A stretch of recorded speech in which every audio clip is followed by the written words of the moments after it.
जय हिंद दोस्तों।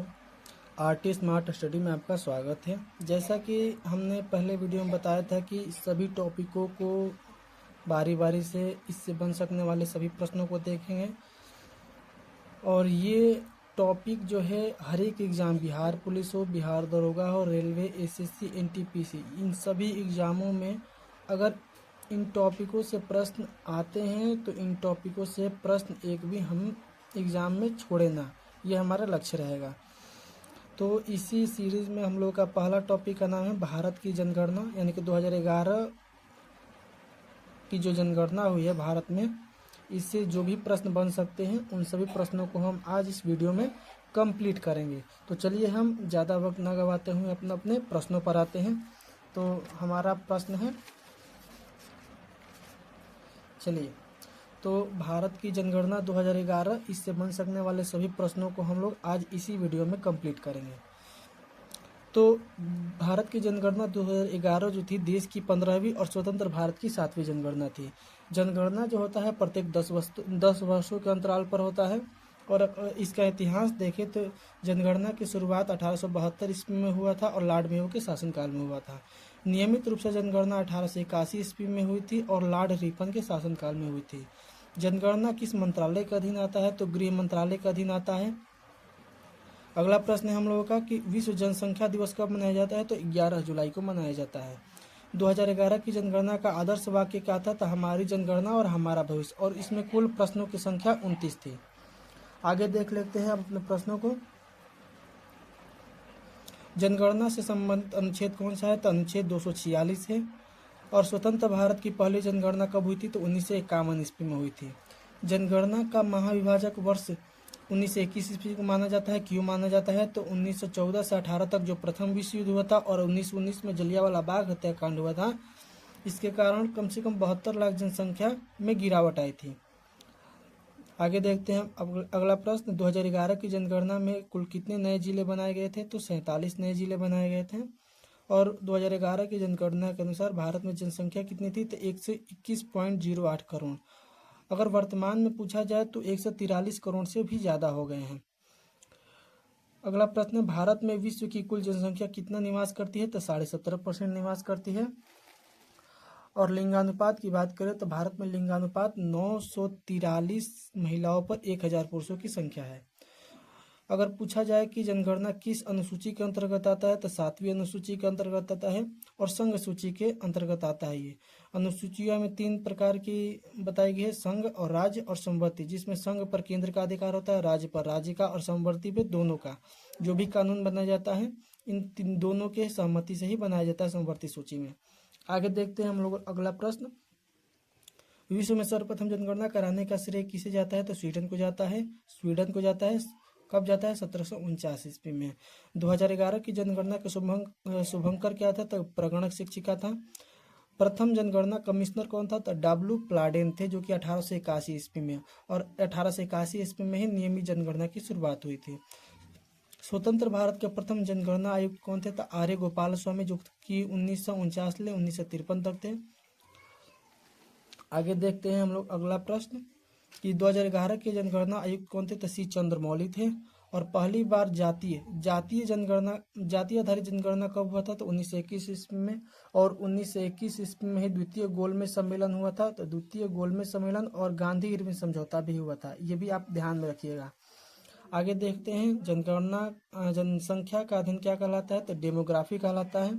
अगर ये वीडियो अच्छी लगे तो इसे लाइक, कमेंट और शेयर अपने दोस्तों के पास जरूर कीजिएगा कि वे भी इस वीडियो से लाभान्वित हो पाए।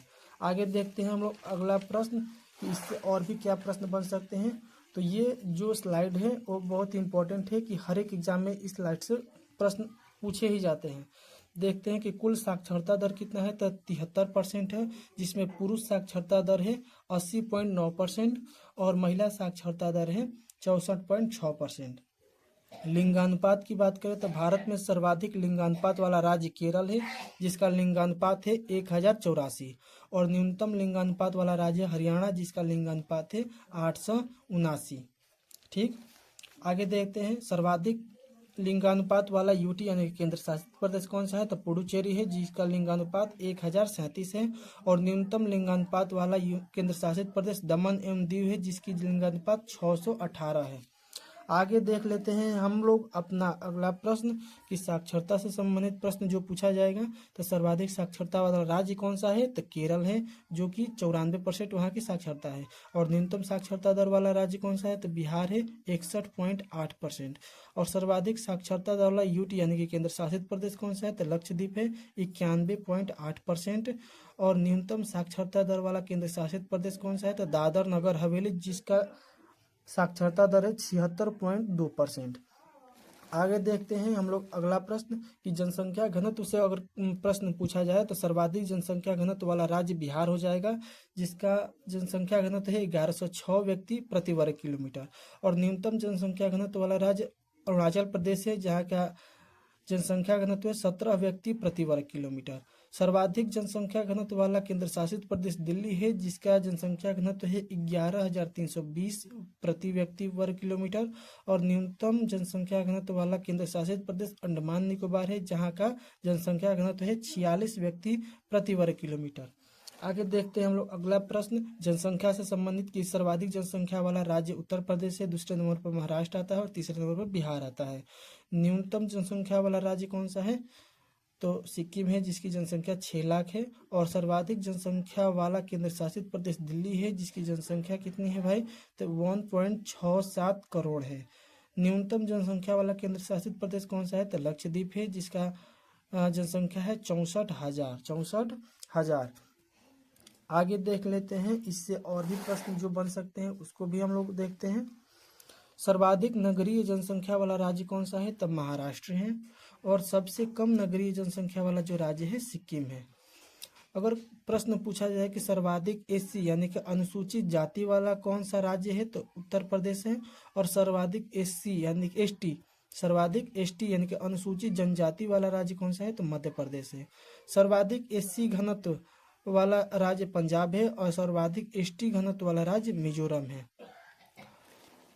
अगर अभी तक आपने इस चैनल को सब्सक्राइब नहीं किया है तो सब्सक्राइब कीजिए, क्योंकि इससे संबंधित प्रश्न अब डेली एक वीडियो डाला जाएगा और इसे आप अपने एग्ज़ाम के लिए तैयार करिएगा। आगे देखते हैं हम लोग अगला प्रश्न कि इंग्लैंड में जनगणना जो हुई थी इसकी शुरुआत कब हुई थी? तो 1801 ईस्वी में हुआ था। और अमेरिका में दशकीय जनगणना की शुरुआत हुई थी 1790 ईस्वी में। अगर प्रश्न पूछा जाए कि राष्ट्रीय जनसंख्या नीति कब लाई गई थी? 2000 ईस्वी में लाई गई थी। और राष्ट्रीय जनसंख्या नीति किस लिए लाई गई थी और इसके अनुसार क्या हुआ था? तो राष्ट्रीय जनसंख्या नीति यानी कि इसके अनुसार वर्ष 2045 तक जनसंख्या स्थिरता प्राप्त करने का लक्ष्य रखा गया है कि जनसंख्या को नियंत्रित करेंगे। अगला प्रश्न है कि 2011 की जनगणना में किस राज्य की दशकीय वृद्धि ऋणात्मक रही है? तो किस राज्य की अगर ऋणात्मक पूछा जाएगा तो नागालैंड राज्य का दशकीय वृद्धि ऋणात्मक रही थी। तो यहीं पर हम लोगों का आज का वीडियो समाप्त होता है। अगर ये वीडियो आपको अच्छा लगे तो लाइक करें, उसके बाद कमेंट करिएगा और जो भी प्रश्न होगा आप पूछ सकते हैं। तो धन्यवाद, जय हिंद।